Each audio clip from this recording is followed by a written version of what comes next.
My brothers, my sisters, make we hear from the police public relations officer, Delta State. Make we appreciate them. Yes, sir. See, sit down, sir. Now, when I see how uniform they fit police. This one a man, ordinary president. See us, I better stand up, sir. Oh, hey. Oh no. Sit down, sir. Yes. Introduce yourself, sir. Thank you, Ordinary President. Yes, sir. Good morning, Brekete family. Okay, sir. I am DSP Edafe Bright, the Police Public Relations Officer, Delta State Police Command, sir. Yes, sir.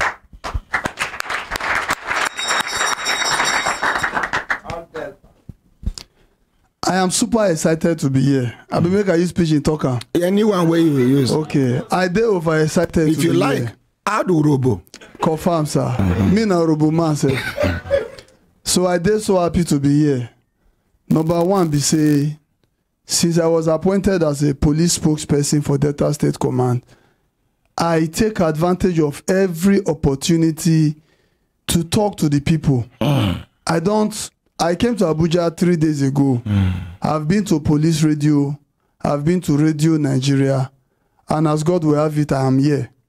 And the good part of it is I believe it was destiny for me to be here today because my flight was supposed to be for 8:30. This morning. So which means by 7 I'm supposed to be at the airport. Only I called her, I said, look at the challenge. In the next 10 minutes, I got a message that my flight has been postponed to 2 p.m. You dey joke with Brekete family. We don't draw you already. We don't draw you. Then another thing, sir, before I say my message, sir. Yes, sir. Long before I became a PPRO, I've always admired you, sir. I've always watched the program, and I never knew you were an activist. I must be honest. I just admire you as a person until I came here today and I saw human rights. And I say, yes, this is what true activism should be all about. This is what we call true activism. And I want the world to know, because when I see someone that means well for the society, someone that means well for the people, you don't need that to be explained to you. You will know outrightly. And also as an individual, if I see someone that has some of the traits that I have, some of the characteristics that I have, when I see it, I know. I am this passionate person that gives more than 100% in whatever I do. And I see a lot of that in you, sir. I'm so grateful. Thank you, I want to appreciate you for everything you have been doing, sir. Thank you, sir. Okay, let me not waste much of our time because I know, I can see we have a lot of persons here. The police, I want everybody to know that the police is changing. I am part of those that I speak angrily against some of the excesses of our men. And when you see me answer calls and the way I talk to our men on the road, there are times I ask them, you don't have to be wicked. You have to be human. The people we are serving, in fact, 3 days ago, I made it very clear that the police is nothing without the public. We are what we are. The police is nothing without the public. We are what we are because of the public. If a policeman will live well, if a policeman will eat well, it depends on the public. I, as a person, I know the goodwill I have gotten from members of the public. So it pains me when I see the people whom we are supposed to serve, we end up making them to hate us. We are the reason why the public sees us the way they see us. And I believe we are changing, just like myself, my colleague here, who is a classmate and also a boss to me, the PRO Lagos, the first PRO himself, and some of us, we are doing a lot to change the narrative. If you go to my Twitter handle, I have a pinned tweet. The first tweet you see there is a flyer that carries complaints line, that carries the control room numbers, where members of the public can call. I can tell you, in my office, we resolve more than 100 to 200 cases per day, even without the CP hearing.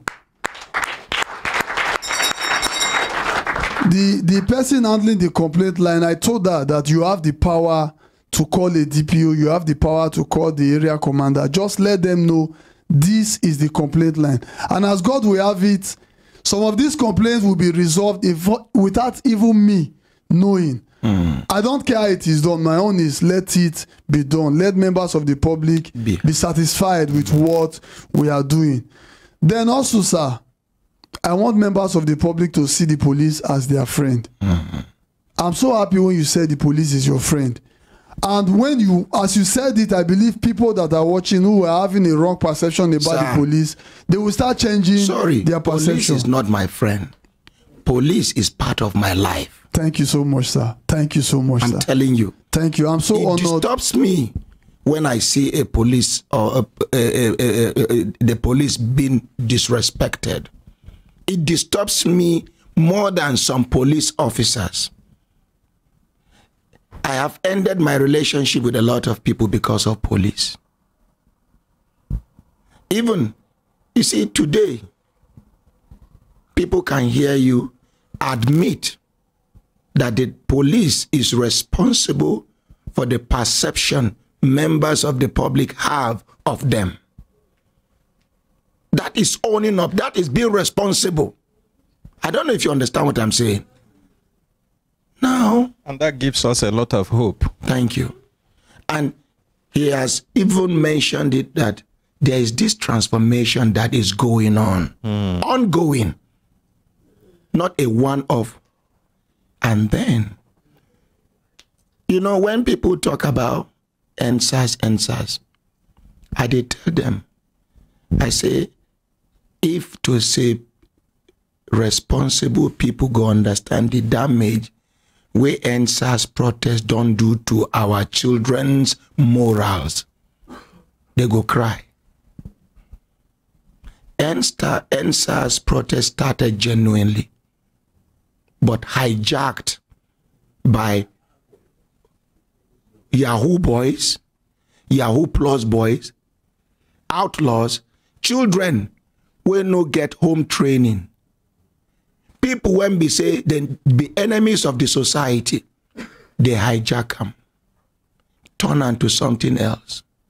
Today, after NSAS, you will see somebody. When we they grow, my father go carry me for bicycle. We don't go far small. If you remember, say, in license don't nearly expire, you go come drop the bicycle. If you enter motor with this headphone, you go carry the receipt. There's nothing wrong about that. That is orderliness. That is being responsible. Today, people are not ready to do the right thing. If you talk, they say freedom, civilization. What kind of useless civilization is that? We no longer have respect for elders. We behave anyhow because of what. Please continue, sir. Before I forget, sir, part of the reasons why I said I see a lot of myself in you, sir, is because maybe about 6 months ago, I issued a tweet and I said, if you see policemen walking on the road and maybe they are doing something wrong, you can video them. There is nowhere it is written in the law that it is an offense. In the US, when they were judging this, the mother of that George Floyd or so, yes, the police, the part of the evidence that was used against that policeman was his own body cam. So I don't see the big deal there. Then, down to what I'm about to say, sir. In my tweet, I said, if a policeman is doing the right thing, he will not be afraid of being videoed. So that is why I said, even you saying it without seeing what I've said before, I said we think and reason alike. That is why I said so. Yes. Then before I go, sir, I always seize the opportunities to say this whenever I have the opportunity, sir. Parents, Parents, the way we were raised, I'm sorry to say this, but that is not how parents are raising their kids now. Yes, sir. And it's part of the problem of the society. Now, if you go to the big hotels, I don't know about FCT, but if you go to Delta, if you go to Edo State, small boys, you will see 16, 17-year-old boys. Their houses now is hotel rooms. Yes. You will see a young boy that has no legal source of living driving a vehicle of 40 million. Yes. This is a very serious issue. That it's not only the police that will resolve this issue. I feel even government should step up and take a stand. PROs, sorry for interrupting. Have you noticed that it is after NSAS protest that this whole thing got escalated? Continue. You are very correct, sir. But if I as a PRO make reference to NSAS, people may want to think that because I'm a policeman. But the truth is, it is decaying our society. Now, we lay emphasis on the girl child, and we allow the boys to go astray. The question is, what happens to the girls? Because the girls cannot do without the boys. What happens to them? Now they have escalated it to the point of money-making rituals. And most of these boys, when you see them, there is nothing good about them. They are smelling, they are on drugs, they are cultists. If you go to Saple and Ogara, you hear that they are killing. It is strictly cult clashes. This is something that did not start today. It started years ago when parents failed to do their job. Please, I want to appeal to parents. We have a lot to do, even more than the government. If we train our children rightly, I believe I'm the product of what my parents must have given to me while I was growing up. Thank you. I still have some marks in my body. I have some marks in my body that was given to me by my parents. It is not punishment. I have 3 daughters. One is waiting for me at home. The mother has told him that your daddy is coming for you. She has already started crying because she knows that I'm going to punish her.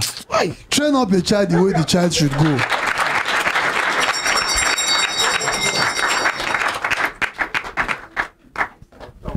Train up a child. It is very, very important. We cannot continue to blame government. If we grow up rightly and we do the right things, I believe the society will change. Nigeria will be good. Nigeria will be better for everybody. Let us not leave this thing to the police alone.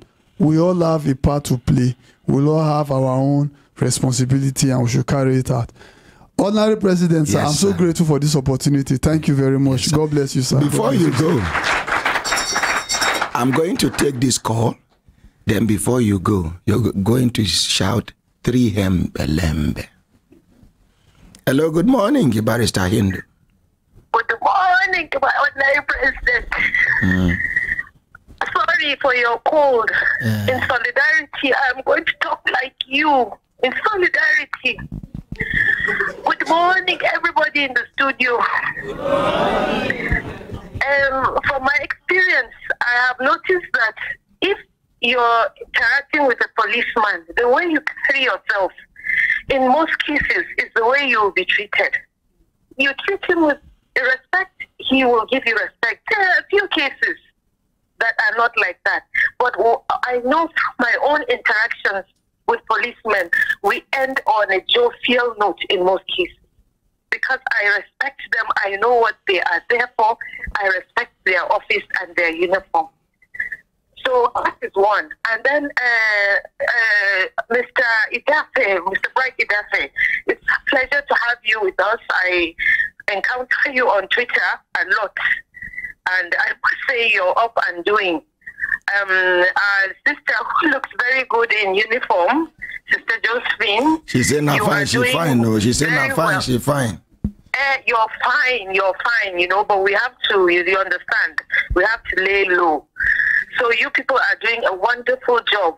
Let's treat each other good. You treat somebody good, he treats you good. It's only the a person with a bit of madness in his head that will not respond accordingly. Thank you. My ordinary president, I wish you safe first.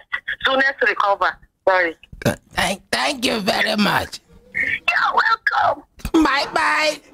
Bye. Now you are sounding like them Patience. When I remember our mama, them Patience. Make we appreciate her. Child. There is God, though. See, in case una no know, Dame Patience is a wonderful woman. Let's appreciate her. She wasn't just the wife of the president, she was a mother. And she was very natural. No artificiality. Dame Patience was a mother. Make we appreciate Dame Patience. Thank you. Thank you very much, officer. Thank you, sir. May God Almighty reward you. Make we appreciate her.